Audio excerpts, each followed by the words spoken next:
भारत के वज़ीर-ए-आज़म नरेंद्र मोदी जो हैं, वो मुलाकात करेंगे रजब तैयब एर्दोगान से कज़ान के अंदर, रशा के अंदर, जहाँ पे G20 की मुलाकात होगी। इंडिया जो है वो काफिर है, ज़हरी बात है, काफिर है, पर वो दिल से साफ होते हैं। ना किसी से पैसा मांगते हैं, ना चोरी करते हैं। पाकिस्तानी जो है ये हर कोई धंधा कर लेते हैं।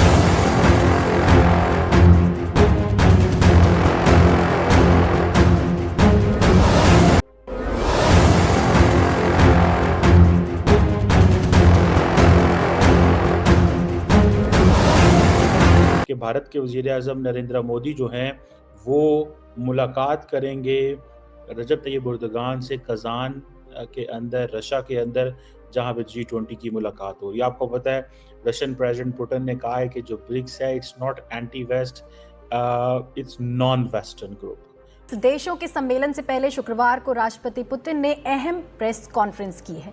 इस दौरान पुतिन ने प्रधानमंत्री नरेंद्र मोदी की भी जमकर तारीफ की। पुतिन ने कहा कि प्रधानमंत्री मोदी ने बिल्कुल सही कहा कि ब्रिक्स पश्चिम विरोधी नहीं है, ये गैर पश्चिमी है, ये किसी के खिलाफ नहीं बनाया गया है। साथ ही उन्होंने यूक्रेन संघर्ष को सुलझाने के लिए पीएम मोदी की कोशिशों की भी सराहना। इंडिया के प्राइम मिनिस्टर नरेंद्र मोदी 22 और 23 को रशिया जा रहे हैं ब्रिक्स के लिए।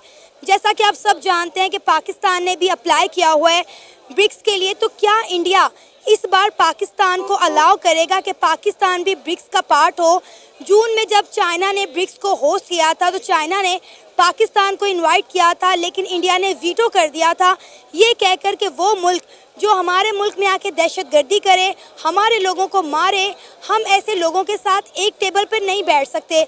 लिहाजा पाकिस्तान एक लंबे अरसे से ख्वाहिशमंद है कि पाकिस्तान भी ब्रिक्स का पार्ट हो, लेकिन इंडिया हर बार पाकिस्तान को ब्लॉक कर देता है। क्या इंडिया इस बार पाकिस्तान को अलाउ करेगा? होगी जब बाहर के लोग आपको माने कि आप वाकई इस काबिल हैं और आपको वो लें हाथों हाथ। दूसरे मुल्कों के लोगों को इसलिए क्योंकि वो सीख के जाते हैं, वो बेकारी वहाँ जाके वो बेकारीपन नहीं करते ना, वो मांगते नहीं है, वो काम करते हैं, वो मेहनत करते हैं, वो मेहनती कौमें हैं। इसका मतलब कि हम मेहनती कौम नहीं हैं। हम तो सिर्फ इजी वे ढूंढते हैं और इजी वे वही है जो मांगने का है, और तो नहीं। यहाँ पे अगर हम बात करें तो हर चौक पे ब्रिक्स के ऊपर मोदी जी जो हैं वो रशिया जाएंगे, और आप इस विजिट को कैसे देखते हैं? क्योंकि पुतिन साहब के साथ उनकी मुलाकात होगी, उस यानी कि जो कहा जा रहा था कि पुतिन जो है वो उन्होंने कश्मीर नहीं किया, जो हम लोग अक्सर लोगों को पुश करते हैं कि कुछ बोल दिया जाए, उसके बाद जो है उनकी मुलाकात होगी पहली बार, ये भी कई जगह पर लोग इसका जिक्र भी कर रहे हैं। तो आप इस ब्रिक्स समिट को कैसे देखते हैं? देखिए, ब्रिक्स की समिट कजान में जो होगी, ऐसी अब समिटें तो होती रहेंगी। इम्पोर्टेंट है जो ब्रिक्स की जो सिग्निफिकेंस है। अब आप ये समझ लीजिए ब्रिक्स कोई छोटा मोटा ऑर्गेनाइजेशन नहीं है।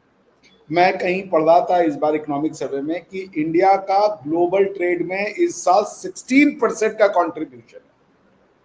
16% ग्लोबल ट्रेड में, उसके ग्रोथ में हमने कंट्रीब्यूशन किया। जय हिंद दोस्तों, हाल ही में ब्रिक्स का बहुत बड़ा मीटिंग होने वाला है, जिसमें भारत के पीएम श्री नरेंद्र मोदी और भी देश के पीएम शामिल होने वाले हैं। और तुर्की तो भारत के साथ बहुत अच्छा रिश्ता बनाने में लगा है, जो कभी पाकिस्तान के साथ दिया करता था और कश्मीर के लेकर यही बात विवाद बढ़ाता था। लेकिन इस बार एससीओ मीटिंग में कश्मीर के बारे में कुछ नहीं बोला, क्योंकि वो जान चुका है कि पाकिस्तान दिन पर दिन भिखारी देश होते जा रहा है और इसके साथ हम रहेंगे तो और भी हम भिखारी होते जाएंगे। इसीलिए भारत के साथ अच्छे रिश्ता बनाने में लगा है और पाकिस्तान इस ब्रिक्स के मीटिंग में शामिल नहीं हो पाएगा। भारत के पीएम श्री नरेंद्र मोदी से भी नहीं मिल पाएगा, लेकिन चाइना बहुत कोशिश करेगा कि पाकिस्तान इस ब्रिक्स के मीटिंग में शामिल हो जाए। फिर भी पाकिस्तान इस ब्रिक्स के मीटिंग में शामिल नहीं हो पाएगा, क्योंकि इसके पहले भी ब्रिक्स के मीटिंग हुआ था तो चाइना इसको इन्वाइट किया था, लेकिन भारत अपना वीटो पावर यूज करके इस पाकिस्तान भिखारी देश को मना कर दिया। यही बात सोचकर पाकिस्तानी बहुत ज्यादा डर गए हैं कि इस बार फिर से हमको इंडिया मना कर देगा। यह मीटिंग रशिया में होता है और रशिया और इंडिया के कितना अच्छा और गहरा दोस्ती है, यह आप लोग अच्छी तरीके से जानते होंगे। तो चल देखते हैं कि पाकिस्तानी पब्लिक इसके बारे में क्या कुछ बोल रही है, कि वो अपनी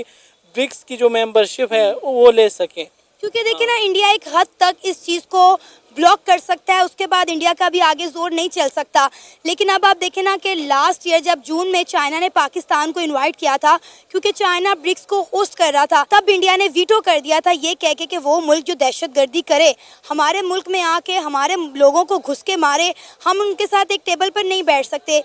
तो क्या अब आपको लगता है कि इंडिया का स्टांस पाकिस्तान को लेकर बदल सकता है? नहीं। इंडिया का स्टांस काफ़ी मतलब वो एक स्टेगनेंट है, मतलब वो एक रेजिस्टेंट स्टांस है। जैसे जयशंकर आए था अभी शंघाई कोऑपरेशन ऑर्गेनाइजेशन की जो एक मीटिंग इस्लामाबाद में हुई है, उन्होंने कहा तो इंडिया का स्टांस पाकिस्तान के हवाले से चेंज इसका होना थोड़ा नामुमकिन सा लगता है।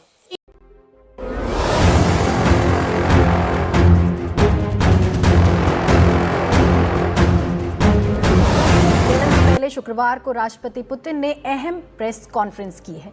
इस दौरान पुतिन ने प्रधानमंत्री नरेंद्र मोदी की भी जमकर तारीफ की। पुतिन ने कहा कि प्रधानमंत्री मोदी ने बिल्कुल सही कहा कि ब्रिक्स पश्चिम विरोधी नहीं है, ये गैर पश्चिमी है। ये जो आपका ब्रिक्स है ये 41% ऑफ द वर्ल्ड पॉपुलेशन, 41% दुनिया की जो जनसंख्या है वो ब्रिक्स में रहती है। ब्रिक्स का मतलब क्या है? Brazil, Russia, India, China and south Africa, ठीक है ना।